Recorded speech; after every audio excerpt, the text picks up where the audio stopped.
Hello everyone, let me introduce myself. I'm Lolyn Vanika from 2023 I class, and here I'm going to show you the intercultural communication and its issue in my favorite movie, The Karate Kids, 2010 version, with Jackie Chan and Jaden Smith as protagonists.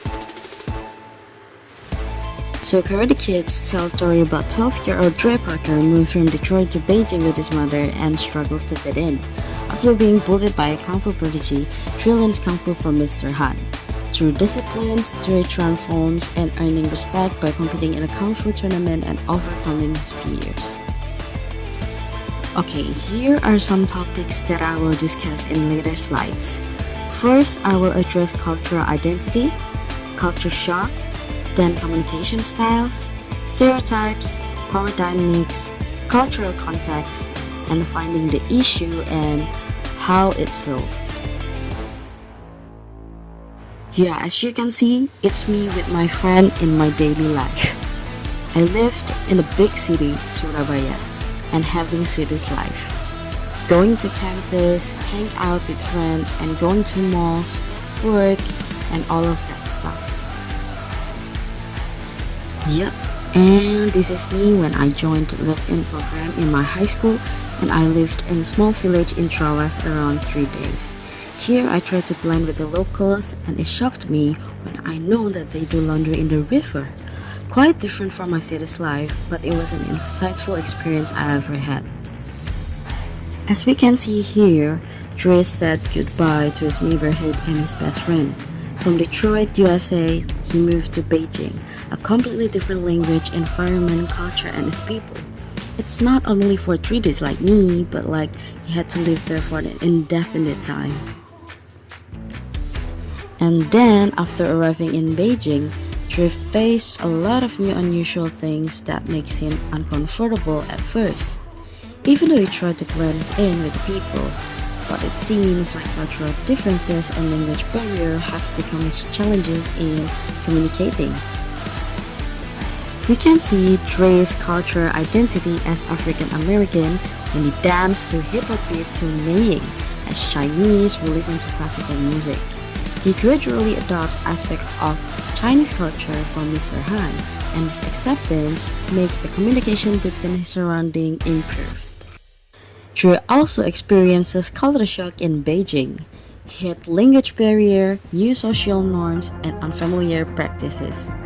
His discomfort is evident when he feels isolated at school and have clashes with local peers, especially Chinese gang that bully him. There are verbal and non-verbal communication differences. Dre's communication style is more informal, expressive, and filled with American slang, contrasting with Mr. Han's, who is more reserved and measured speech. Non-verbal cues such as bowing or the use of selling by Mr. Han also reflect traditional Chinese cultural practices. These differences leads to miscommunication. A notable scene is when Dre struggles to understand Mr. Han's teaching methods, which involve repetitive action like jacket picking and hanging. Dre's frustration based from misinterpreting these as pointless chores rather than essential Kung Fu training. Here are the stereotypes that they are facing. Mr. Han as disciplined Chinese martial artist and Dre as a naive American student. These stereotypes influence audience perception of Chinese and American cultures, perpetuating simplified views about them. Dre also encounters stereotypes from May's family. It's because of cultural differences between his American background and the traditional Chinese customs observed by May's family. They look at him as outsider, judging his cultural demeanor, dominant appearance, and non-verbal missteps. In the movie, there are also power imbalances between Dre and Chang. The high power distance in Chinese culture initially allows Chang's dominance to go bully him. It can be seen when Dre facing authoritative Chang during their initial confrontation, when he met Maine for the first time. In cultural context, the film itself, setting in China, plays a pivotal role in shaping the interaction between characters.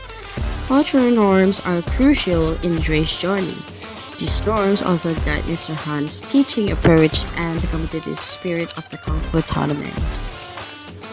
From the analysis, it's clear that the issues revolve around the cultural differences that leads to misunderstanding of intention. When dream is suppressed, Mr. Hans, and then language barrier, Tree's inability to speak Mandarin, and then stereotypical expectations. This is how the movie addressing these issues. First, Mr. Han's patient explanation helps Trey to understand his good intention. And then Dre's willingness to learn Mandarin reduces communication barriers.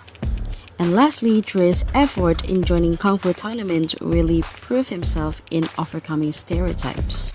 And this is my suggestions. From the movie, we can learn that miscommunication can happen between different cultures. So, intercultural communication can be improved by 1. Active listening, 2. Cross-cultural learning, and 3. Mutual communicating. Here we go to the recap session. It is a really good movie and I watch it often when holiday comes with my family and still feel inspired from it until now. Especially the final scene when Joe didn't give up achieving his dream and facing his fear. If you have free time, go watch it. Okay, that's all from me. Let's wrap up this video analysis on how cultural differences can influence intercultural communication from the Karate Kid. I hope this Pecha Kucha presentation is insightful enough for you. Thank you for watching and see you next time.